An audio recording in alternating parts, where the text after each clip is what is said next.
4 जून को इंडी वालों के इरादों पर सबसे बड़ा प्रहार होगा।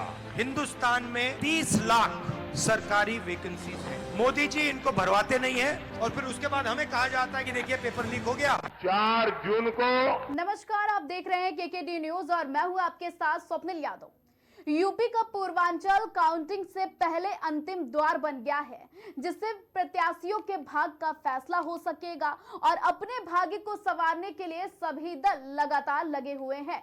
यूपी में अंतिम चरण में 13 सीटों पर चुनाव होना है और खास बात तो यह है कि इन सीटों में अंतिम चरण के चुनाव में यूपी के पूर्वांचल के उम्मीदवारों के भाग्य का फैसला जनता करेगी, जिनमें से एक है देश के प्रधानमंत्री नरेंद्र मोदी, जिनकी किस्मत का दाव वाराणसी से लगा हुआ है। लेकिन खास बात तो यह है कि सिर्फ वाराणसी ही नहीं बल्कि पूर्वांचल की कई सीटें इस आखिरी चरण के अंतिम दाव में बाजी मारेंगे। अब बाजी कौन मारेगा यह भी देखने लायक है, लेकिन सवाल उठता है कि अंतिम चरण के में बाजी मारेगा आखिर कौन, किसका सिक्का उछलेगा या फिर कौन आगे जाएगा, ये तो पता चलेगा आने वाली 4 जून की तारीख को। अब 4 जून की तारीख क्या इतिहास रचेगी तो उसी दिन पता चलेगा, लेकिन 7वें चरण के चुनाव में क्या होगा खास ये भी देखने काबिल तारीफ होगा। तो उत्तर प्रदेश के अंतिम चरण की 13 लोकसभा सीटों पर 1 जून को वोटिंग होनी है और 7वें चरण के चुनावी अग्नि परीक्षा पूर्वांचल के रण में होनी है, जहां बीजेपी के सामने जातियों के सियासी चक्रव्यूह को तोड़ने की चुनौती है, तो बसपा के लिए सबसे बड़ी चुनौती अपने सियासी आधार को बचाए रखने की है। इंडिया गठबंधन ने पिछड़ों और दलितों के मतदाताओं को निर्णायक भूमिका को देखते हुए ही इन सीटों पर दांव खेला है।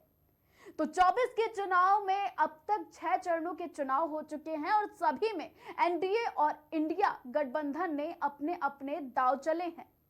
सबके सिक्के खुल चुके हैं, पत्ते भी सामने आ गए हैं, लेकिन निर्णायक भूमिका जो रही है वो कहीं ना कहीं भारतीय जनता पार्टी की ओर जनता लुढ़कती हुई दिखी है। अब 7वें चरण में 5 सीटों में यूपी के सीएम योगी आदित्यनाथ के गृह जिले हैं, जैसे कि गोरखपुर के आसपास की हैं, तो 4 सीटें पीएम मोदी के चुनावी क्षेत्र वाराणसी से सटी हुई हैं। ऐसे में देखना यह भी दिलचस्प होगा कि यूपी के फाइनल चरण में एनडीए और इंडिया गठबंधन में कौन पूर्वांचल से बेड़ा पार लगाएगा।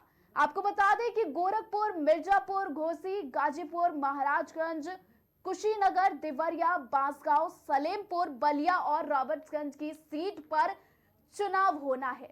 ये सभी सीटें पूर्वांचल क्षेत्र में आती हैं और 2019 में इन 13 सीटों में से बीजेपी ने 9 सीटें जीती थी और 2 सीटें उसके सहयोगी अपना दल ने जीती थी। गाजीपुर और घोसी सीट बसपा के खाते में चली गई थी। अब देखना होगा कि 2024 में क्या खेला होता है। अगर बात करें सपा बसपा दोनों गठबंधन में थे 2019 में और इसी के साथ इन दोनों यानी कि सपा और बसपा ने अलग अलग इस बार चुनाव लड़ने की तय कर लिया था। 6 चरण के चुनाव में सपा और बसपा मैदान में उतरी तो लेकिन अलग अलग। सपा कांग्रेस मिलकर इस बार चुनावी मैदान में उतरी तो उन्होंने बाजियां भी मारी। बीजेपी ने ओम प्रकाश राजभर की सुभाषपा, अनुप्रिया पटेल की अपना दल और संजय निषाद की निषाद पार्टी के साथ हाथ मिला रखा है। तो लोकसभा चुनाव के 7वें चरण में रॉबर्ट्सगंज की सीट अनुसूचित जाति के लिए आरक्षित है, तो बांसगांव अनुसूचित जाति के लिए तय माना जा रहा है। वहीं चंदौली, बलिया और गाजीपुर, देवरिया से की सीट पर पिछड़ों ने यादव मतदाता बड़ी संख्या में भूमिका निभा रहे हैं। तो सलेमपुर और कुशीनगर में मौर्य और कुशवाहा बिरादरी के लोग भी खास वोटर माने जा रहे हैं, जबकि मिर्जापुर और महाराजगंज में अगर हम बात करें तो कुर्मी और निषाद मतदाताओं की अच्छी खासी संख्या है। तो पूर्वांचल में पाई जाने वाली पिछड़ी जाति संतवार की भी अच्छी खासी भूमिका कुशीनगर, देवरिया और सलेमपुर के साथ ही बांसगांव में भी है। घोसी और गाजीपुर में भूमिहार, राजभर और चौहान वोटर भी ठीक ठाक हैं। तो ये सीटों के दाव हैं, लेकिन अब नेता क्या दाव लगा रहे हैं, चलिए उनके बयान भी सुनाते हैं।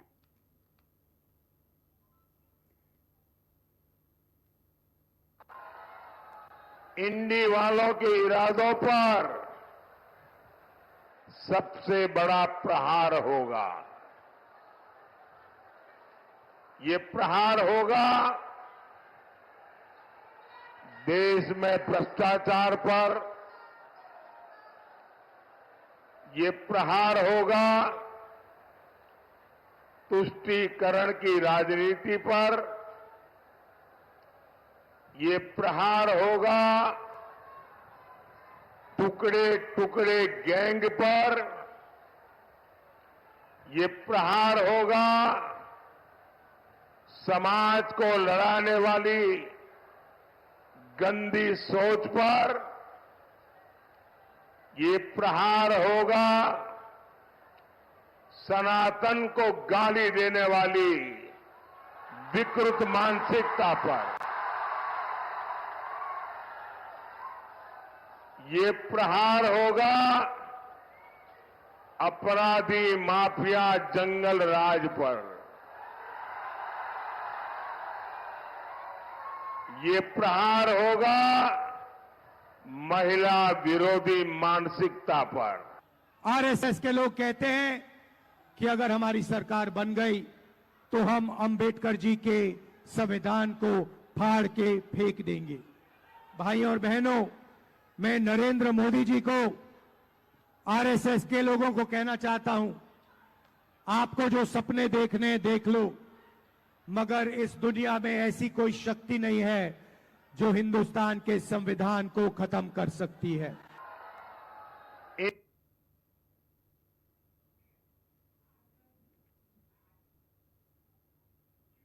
तो आपने सुना कि नरेंद्र मोदी और राहुल गांधी ने क्या कुछ कहा अपने बयानों में। तो जीत का दांव करती हुई एनडीए और इंडिया गठबंधन ने नेता लगातार बयानबाजी करते हुए नजर आ रहे हैं।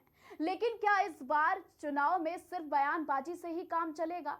लेकिन इन बयानों ने जनता को कहीं ना कहीं डाइवर्ट कर दिया है, लेकिन ये डाइवर्जन जनता ने ही खुद लगाया है। तो ये डाइवर्जन खत्म होगा काउंटिंग के बाद, तो दिलचस्प होगी काउंटिंग, लेकिन उससे ज्यादा खास होने वाला है 7वें चरण का ये चुनाव, जिसके इंतजार में जनता लगातार अपने नेताओं का प्रतिनिधित्व कर रही है कि आखिर कौन, यानी कि इंडिया या फिर एनडीए गठबंधन कौन जीतेगा, ये तो वक्त ही बताएगा। लेकिन 7वें चरण के जो द्वार में जनता अब प्रवेश करने वाली है, मतदान करने वाली है, ये बेहद खास होने वाला है। तो ये था 7वें चरण के चुनाव की एनालिसिस। तो अब वक्त हो गया है आपसे इजाजत लेने का, हमें दीजिए इजाजत और आप देखते रहें केकेडी न्यूज।